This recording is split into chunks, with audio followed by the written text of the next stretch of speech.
ஹரிஹி ஓம். ராதே கிருஷ்ணா. அறிந்து கொள்வோம் பகவான் நாமங்களை, தெரிந்து கொள்வோம் அதன் பெருமைகளை. பகுதி 62. இந்த பகுதியில் 69வது திருநாமத்தை பார்க்க போகிறோம். இது விஷ்ணு சகஸ்ரநாமத்தின் 8வது ஸ்லோகத்தில் வருகிறது. ஸ்லோகம் 8. ஈஷான பிராணத பிராணோ ஜேஷ்ட ஸ்ரேஷ்ட பிரஜாபதிகி हिरण्यगर्भो भूगर्भो माधवो मधुसूदनः. 69வது திருநாமம். ஓம் ஸ்ரேஷ்டாய நமக.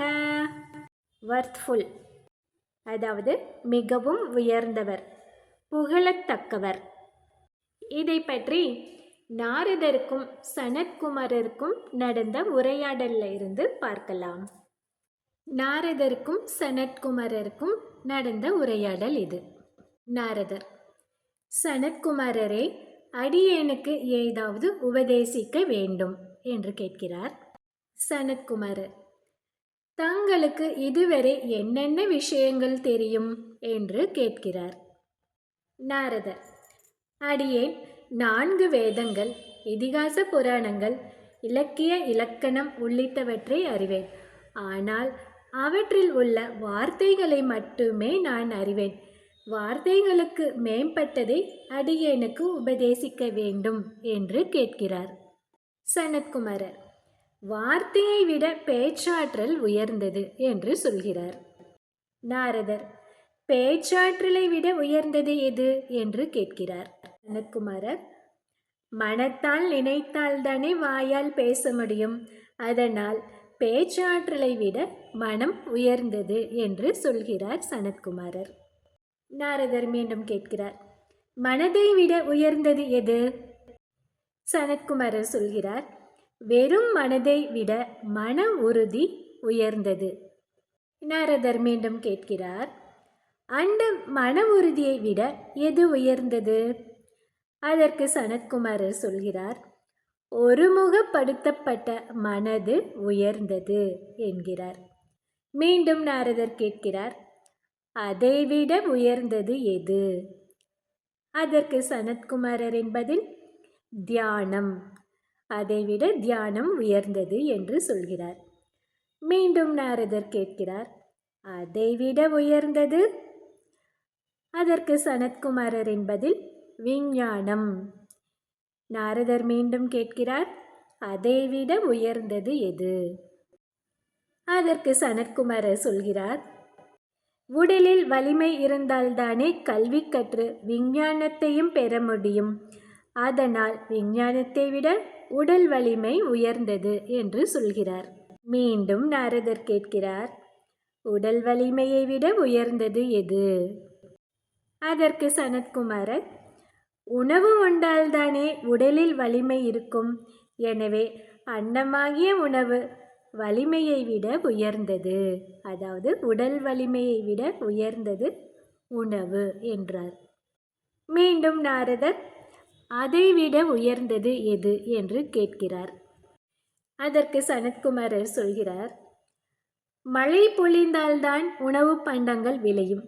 எனவே அன்னத்தை விட உயர்ந்தது தண்ணீர் என்று சொல்கிறார். நாரதர் மீண்டும் விடவில்லை. அதைவிட உயர்ந்தது எது என்று கேட்கிறார். சனத்குமாரர் சூரியன், மின்னல் போன்ற ஒளிகள் என்று சொல்கிறார்.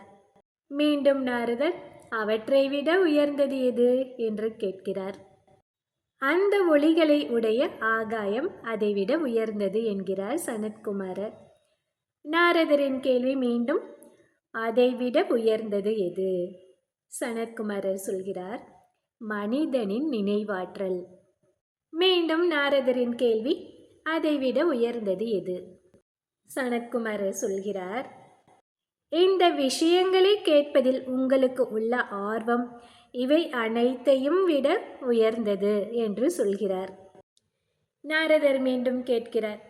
அதைவிட உயர்ந்தது எது? ஆர்வத்தை விட உயர்ந்தது எது என்று கேட்கிறார். சனத்குமாரன் பதில் ஜீவாத்மா. அந்த ஜீவாத்மாவை அறிந்தவன் அனைத்து வாதங்களிலும் வெல்வான் என்கிறார். மிகவும் சந்தோஷம். இனி அந்த ஜீவாத்மாவை அறிய அடியேன் முயற்சி செய்ய போகிறேன். நான் சென்று வருகிறேன் என்று சொல்கிறார் நாரதர். சனத்குமார் சொல்கிறார், நில், அந்த ஜீவாத்மாவை விட மேம்பட்டவன் ஒருவன் இருக்கிறான். அவன்தான் பரமாத்மாவான திருமால். அவன் பூமா என்று அழைக்கப்படுகிறான். பூமா என்றால் மிக பெரியவன் என்று பொருள். அவனை காணும் போது கண்கள் மற்றொன்றை காணாது. அவனை கேட்கும் போது காதுகள் வேறொன்றை கேட்காது. அவனை எண்ணும் போது மனம் மற்றொன்றை எண்ணாது. மிகவும் சிரேஷ்டமானவனான அவனை பற்றி அறிந்து கொண்டு அவனை வழிபடுபவன் ஓய்வடைகிறான் என்று சொல்கிறார் சனத்குமாரர். இப்படி பூம வித்யையை சனத்குமாரர் நாரதருக்கு உபதேசித்தார். இதில் வார்த்தை, பேச்சு, மனம், உறுதி, சிந்தனை, தியானம், விஞ்ஞானம், பலம், உணவு, தண்ணீர், ஒளி, ஆகாயம், நினைவாற்றல், ஆர்வம், ஜீவாத்மா இவை அனைத்தையும் விட உயர்ந்தது பரமாத்மாவாக திருமால் கொண்டாடப்பட்டுள்ளார். இப்படி அனைத்தையும் விட உயர்ந்து விளங்குவதால் திருமால் சிரேஷ்ட என்று அழைக்கப்படுகிறார். இந்த 69வது திருநாமத்தை நாம் தினமும் சொல்லி வந்தால் எம்பெருமான் நம்மை வாழ்வில் உயர்த்தி அருளுவார். இது 69வது திருநாமம். அடுத்து 70வது திருநாமம். ஓம் பிரஜாபதயே நமக. இதை அடுத்த பகுதியில் பார்க்கலாம். ஹரிஹி ஓம்.